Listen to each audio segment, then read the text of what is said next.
পরমহংস শিরোমণি সুখদেব গোস্বামী পাদ আসন্ন মৃত্যুগ্রস্ত মহারাজ পরীক্ষিতের সভাতে গিয়ে যেভাবে শ্রীমদ্ ভাগবত সপ্তাহ জ্ঞানযজ্ঞ অনুষ্ঠান করেছিলেন, সেই ক্রম অনুসারে আজ হলো তাহার ষষ্ঠ দিবস।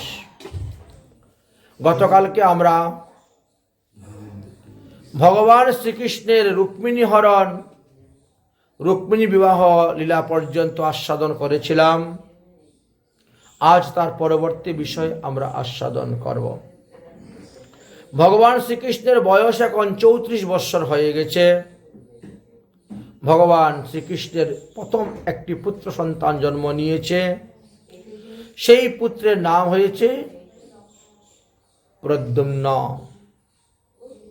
প্রদ্যুম্ন জন্মগ্রহণ করেছেন, এখনো 10 দিন বয়স হয় নাই। তিনি সূতিকাগৃহী আছেন। সেই সময়ে দেবর্ষি নারদ তীর্থ ভ্রমণ করতে বেরিয়েছিলেন। তো তীর্থ ভ্রমণ করে করে তিনি যাচ্ছেন, রাস্তায় তিনাকে এক অসুর পেয়েছে। অসুরের নাম হলো সম্বরাসুর। সম্বরাসুর নারদমণিকে প্রণাম করে আসন দিয়ে বসাইয়ে বললেন যে, আপনি তো ত্রিকালদর্শী, অত কৃপা করে বলেন তো আমার কার হাতে মৃত্যু হবে, কে আমাকে মারবে? বলেছেন। তো বলছেন, তোমার মৃত্যু তো হবে ভগবান শ্রীকৃষ্ণের পুত্র প্রদ্যুম্নের হাতে। ও থাকে কোথায়? বলে এই তো দ্বারকায় থাকে, মাত্র জন্ম হয়েছে, এখনো 10 দিন হয় নাই, কিন্তু তার হাতে তোমার মৃত্যু আছে। কেন? আচ্ছা, তার সঙ্গে আমার কি শত্রুতা? আমি তো দ্বারকার সঙ্গে কোনো শত্রুতা করি নাই, কারোর সঙ্গে শত্রুতা করি নাই। বললেন এই শত্রুতার পূর্বজন্ম শত্রুতা। আচ্ছা দেখেন তো, এই জন্ম শত্রুতা নয়, পূর্বজন্ম শত্রুতা। কারণ এই যে প্রদ্যুম্ন, তিনি পূর্বজন্মে ছিলেন কামদেব। পূর্বজন্মে তিনি কামদেব ছিলেন। তো কামদেব যখন মহাদেবকে উত্তেজিত করার জন্য গিয়েছিলেন, দেবতাদের অনুরোধে তিনি গিয়েছিলেন। কারণ যতক্ষণ পর্যন্ত কার্তিকের জন্ম না হইবে, তত পর্যন্ত স্বর্গের দেবসেনা রূপে কাউকে বসানোর মতন যোগ্য পুরুষ নাই। যার কারণে মহাদেব তপস্যায় আছেন, তপস্যা ভঙ্গ করে তো আনতে হবে, তবে তো কার্তিকের জন্ম হবে।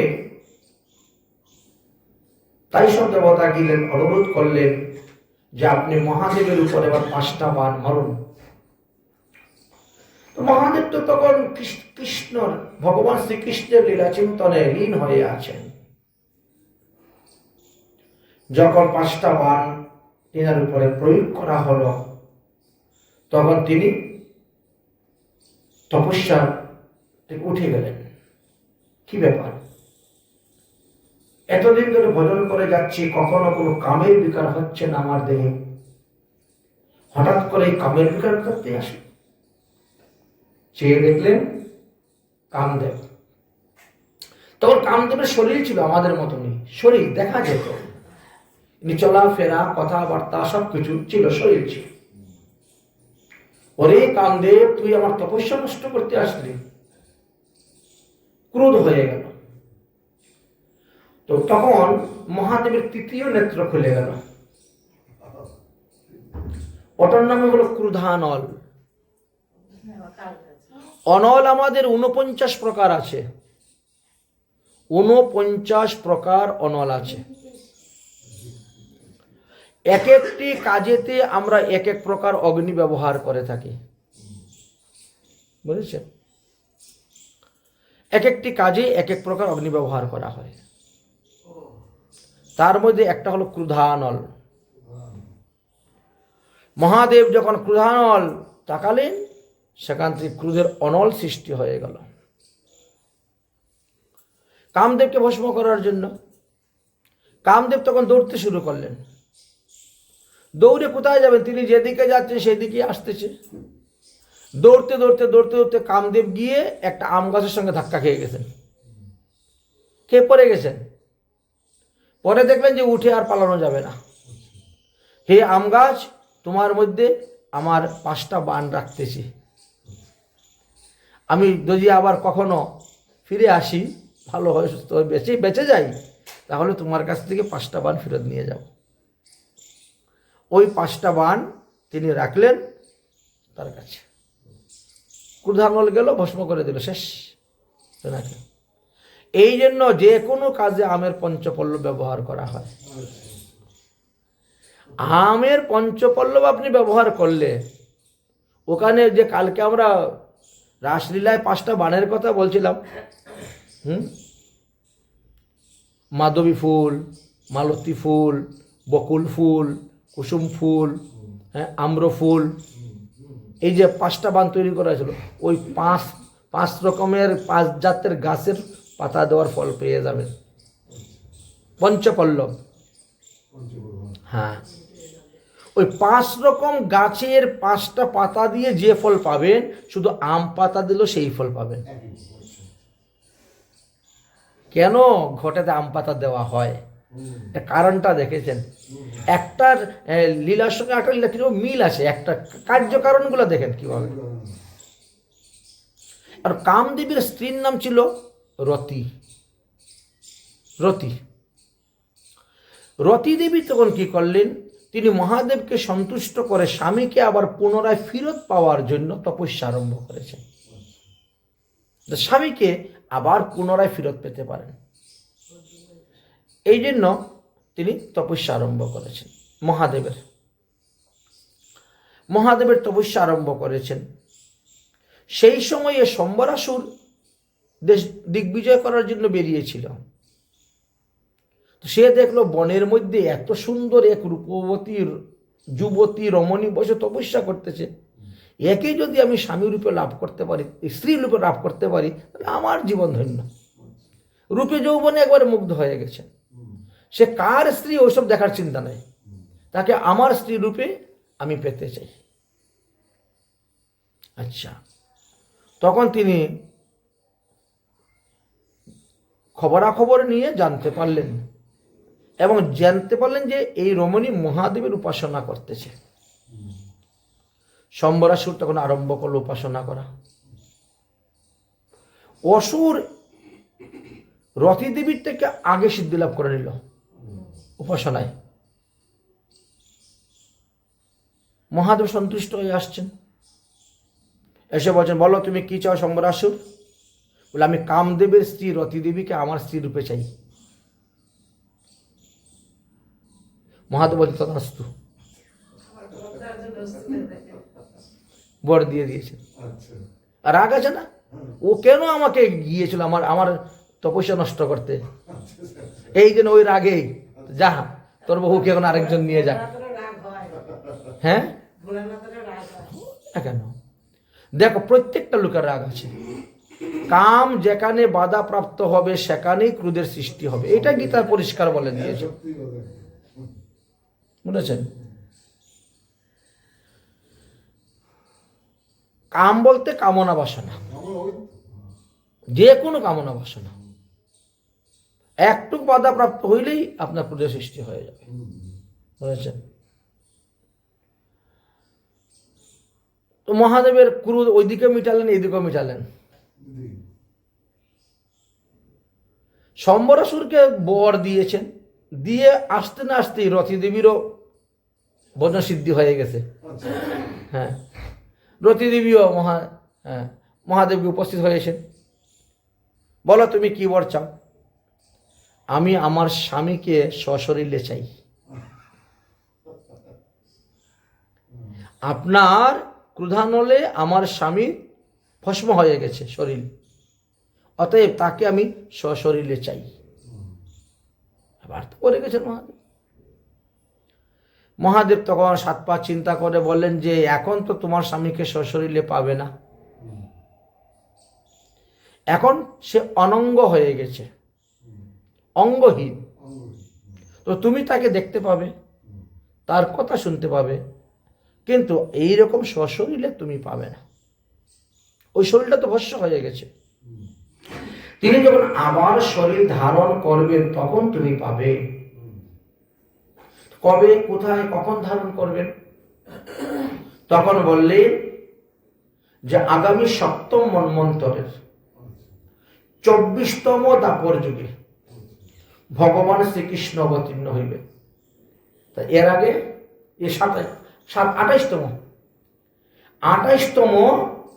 দাপর যুগে, 7ম মন্বন্তরের 28তম দাপর যুগে ভগবান শ্রীকৃষ্ণ লীলা করতে যাবেন। ভগবান শ্রীকৃষ্ণের পুত্ররূপে তোমার স্বামী কামদেব জন্মগ্রহণ করবে, তখন তাকে তুমি এইরকম সশরীরে পাইবে। তাহলে আমি এতদিন থাকবো কোথায়? এতদিন থাকবো কোথায়? বলে এতদিন তুমি সম্বরাসুরের ঘরে গিয়ে থাকো, সম্বরাসুরের ঘরেই তুমি তোমার স্বামীকে পাবে। রতিদেবী বলছেন, দেখো আমি সতী নারী, অসুরের বাড়িতে থাকা তো কোনো নিরাপদ নয়। অসুর 56 প্রকার মায়াবিদ্যা জানে। সে তার মায়াবিদ্যার দ্বারা আমাকে ভুলিয়ে আমার সতীত্ব নষ্ট করে দিবে। আমি তো সেখানে থাকবো না। আর ওখানে না তোমার স্বামী পাবে না। তোমার স্বামীকে পেতে গেলে ওখানেই গিয়ে তোমাকে থাকতে হইবে। কিন্তু আমি অক্ষত জমিতে থাকবো কেমন করে? তখন মহাদেব বৈষ্ণবী বিদ্যা শিক্ষা দিলেন রতি দেবীকে। আমি তোমাকে এই একটা বিদ্যা শিক্ষা দিলাম, এই একটা মন্ত্র তোমাকে শিখালাম। অসুর যখনই তোমার কাছে আসবে, তুমি এই মন্ত্রটা বলার সঙ্গে সঙ্গে তার মাতৃভাব তোমার উপরে চলে আসবে। তার অন্য কোনো কামনা বাসনা কিচ্ছু থাকবে না। আসবে, বসবে, গল্প করবে, চলে যাবে। মা ছেলে যেভাবে মন্ত্র শিখালেন। বললেন যে সম্বরাসুরকে আমার স্বামী ওখানে যাবেন, তাকে যুদ্ধ করে বধ করবেন, কেমন করে হবে? তখন কিছু অস্ত্রবিদ্যা শিক্ষা দিলেন মন্ত্রের দ্বারা। এই মন্ত্রের দ্বারা এইবার, ওই মন্ত্রের দ্বারা ওইবার, ওই মন্ত্রের দ্বারা ওইবার। এই তোমার স্বামী তোমার কাছেই যাবে, তুমি তাকে শিক্ষা দেবে। সমস্ত ঘটনাটা খুলে বললেন। তখন রতিদেবী রাজি হলেন। মহাদেব অদর্শন হয়ে চলে গেছেন, সম্বরাসুর এসে উপস্থিত। হ্যাঁ, রতিদেবীকে বিবাহ করবেন। রতিদেবীও তখন রাজি। মহাদেব তো আগেই বলে গেছেন, স্বামীকে পেতে গেলে তোমাকে সেখানে যেতেই হবে, যার কারণে তিনি গিয়েছেন। এই সম্বরাসুর রতিদেবীর নাম দিয়েছিল মায়াবতী। গেলে পরে ভুলে যায় সবকিছু, এই জন্য নাম দিয়েছে মায়াবতী। আজ দেবশ্রী নারদ বললেন, সেই কামদেব ভগবান শ্রীকৃষ্ণের ঔরসে রুক্মিণীর গর্ভ থেকে জন্ম নিয়েছে, এখনো বয়স 10 দিন হয় নাই। আর ওই প্রদ্যুম্ন যখন বড় হবে, কামদেবী প্রদ্যুম্ন, প্রদ্যুম্নই কামদেব বড় হবে, তখন সে এসে তোমার সঙ্গে যুদ্ধ করে, তোমাকে বধ করে তার স্ত্রী সে নিয়ে চলে যাবে। এই পৃথিবীতে একজন মাত্র তোমার শত্রু আছে, আর তার হাতে তোমার মৃত্যু হবে। নারায়ণ নারায়ণ বলে নারদ মুনি হাঁটা দিয়ে দিয়েছে, চলে গেছেন। সম্বরাসুর যখন বুঝতে পারলো, জানতে পারলো, তিনি চিন্তা করলো এখনই তাকে বধ করা প্রয়োজন। যদি আমি এখন তাকে বধ করে নিতে পারি, তাহলে তো আমি অমর, আর আমার মৃত্যু হবে না। যার হাতে আমার মৃত্যু, তাকে মেরে ফেলে দিয়েছি, তো কোথার থেকে মৃত্যু হবে? সম্বরাসুর তার মায়াবিদ্যাকে আশ্রয় করে তিনি দ্বারকায় চলে আসছেন। গভীর রাত্রে, ভোর রজনীতে দ্বারকায় প্রবেশ করে একেবারে রুক্মিণীর সুতিকা গৃহে ঢুকে গেলেন। রুক্মিণীর কুল থেকে বাচ্চাটাকে নিয়ে চলে গেলেন, বুঝতেই পারল না। এমন মায়াবিদ্যা, দ্বারকার হাজার হাজার লোক থাকতে কেউ দেখতে পেল না, এমন সূক্ষ্ম রূপ ধারণ করে এসেছে। চিন্তা করলো এইটুকু শিশুকে গলা টিপে মেরে পাপ ভাবে হব কেন? আকাশ মার্গে উঠতে গিয়ে সমুদ্রের মধ্যে ফেলে দিয়েছে। সমুদ্রে ফেলে দিয়েছে, সমুদ্রের জলে পড়েছে, একটা বোয়াল মাছকে ঘাপ করে খেয়ে ফেলেছে, একবারে গিলে ফেলেছে। সেই বোয়াল মাছ ধীবরের জালে ধরা পড়েছে। ধীবররা কৈবর্তরা জাল বা মাছ ধরে মাছটাকে নিয়ে এসেছে। আর এই এত বিশাল মৎস্য, এই মৎস্যটা আমরা আমাদের রাজা শম্বরাসুরকে দান করব। সেই ঘুরে ফিরে আবার ওখানে শম্বরাসুরকে দান করবো, তাহলে রাজা খুব প্রসন্ন হবেন, আমাদেরকে বহুমূল্য উপহার দিবেন। এইভাবে তারা মনের মধ্যে চিন্তা করে 2-3 জনে কাঁধে করে নিয়ে মাছ উপস্থিত, বিশাল বড় মাছ, তো নাহলে একটা মানুষ খেয়ে নিতে পারেনি, আস্তে গেলে না ঘপ করে, মাছটা সেরকম। মৎস্য দেখে তো শম্বরাসুর খুব প্রসন্ন, হ্যাঁ এত সুন্দর মৎস্য, এত বড়, যাও তো যাও যাও, রান্না করে নিয়ে দাও মায়াদেবীর কাছে, মায়াদেবীর কাছে নিয়ে দাও, আজ ভালো করে রান্না হবে মৎস্য, তারপরে খাওয়া দাওয়া হবে। আর মায়াদেবীর কাছে যখন নিয়ে দিয়েছেন, মায়াদেবী বটি নিয়ে মাছ কাটতে গিয়ে দেখেন শিশুর পা দেখা যাচ্ছে, আরে মাছের পেটে মানুষের। তাই আস্তে আস্তে আস্তে আস্তে টেনে টেনে বের করেছেন, বের করে ফু দিয়ে উপর নিচ করে থাপা থুপা দিয়ে জলটা ছিটা মারতে মারতে বেঁচে গেছে বাচ্চা। বেশিক্ষণ হয় নাই তো, ওই রাত্রিবেলা পড়েছে, খেয়েছে, সকালবেলায় তো মাছ ধরা পড়ে গেছে, নিয়ে চলে এসেছে, মনে নাই তো, বুঝেছে, বেঁচে গেছে। এখন বাচ্চা কান্না করতে শুরু করেছে, হায় হায় রে, এখন আমি কি করি? রতিদেবী তো বুঝতেও পারেন না যে তিনার স্বামী আসছে এখানে, না তো অনেক আগের, কত যুগ চলে গেছে, কোটি কোটি বৎসর গত হয়ে গেছে। তখন বড় চিন্তা করছেন, এখন তো শম্বরাসুর আমার চরিত্র নিয়ে সমালোচনা করবে, কেমন করে তোমার বাচ্চা হলো, কি আশয়, কি বিষয়, কত কিছু চিন্তার মধ্যে পড়ে গেছে। তখন দেবর্ষী নারদ রান্নাঘরে গিয়ে প্রকট, নারদমুনি রান্নাঘরে প্রকট হয়ে বললেন, এই হলো তোমার কামদেব, তোমার স্বামী, এইভাবে তার জন্ম হয়েছে, এইভাবে এসেছে, তাকে অতি গোপনে রেখে তুমি তার লালন পালন করে বড় করো।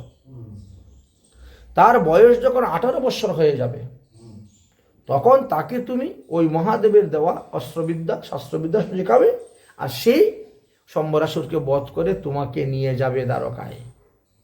এতদিন তুমি তাকে লালন পালন করো। আচ্ছা দেখেন তো, স্ত্রী কত যুগের বড়, স্ত্রী লালন পালন করে বড় করলো। প্রদ্যুম্ন কিন্তু জানতেন না, তিনি মায়াদেবীকে মা বলেই ডাকতেন। ওর কুলে পিঠে মানুষ হচ্ছে তো, মা মা মা বলেই ডাকতেন। কিন্তু যখন 18 বছর বয়স হয়ে গেল, তখন রতিদেবী কটাক্ষ করে কথা বলে, হাবভাব অন্যরকম হয়ে গেছে। তখন বলছে, মা তুমি এরকম ভাবে আমার সঙ্গে মধুস আলাপ করা, কটাক্ষ এইসব করতেছ? তখন বলছেন, আমি তোমার মা নয়, আমি তোমার স্ত্রী, তুমি আমার স্বামী, এই ঘটনা এইভাবে আমাদের হয়েছে, অতএব এবার তোমাকে দিচ্ছি আমি অস্ত্রবিদ্যাগুলো, শিখো, শম্বরাসুরকে যুদ্ধ করে আমাকে উদ্ধার করে।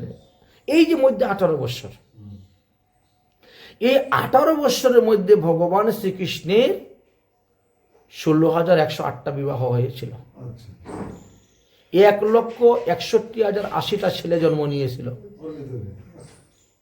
ওই 18 বছরের মধ্যে, মনেছে। আর 16,108টা কন্যাও সন্তান ছিল। এইবার আমরা ভগবানের অন্যান্য বিবাহের কথা আলোচনা করব। এখানে প্রদ্যুম্নের কথা দিলাম, 18 বছর পরে প্রদ্যুম্ন ফিরে আসবে। তারপরে এই 18 বছরের মধ্যে ভগবান শ্রীকৃষ্ণ কি কি করেছিলেন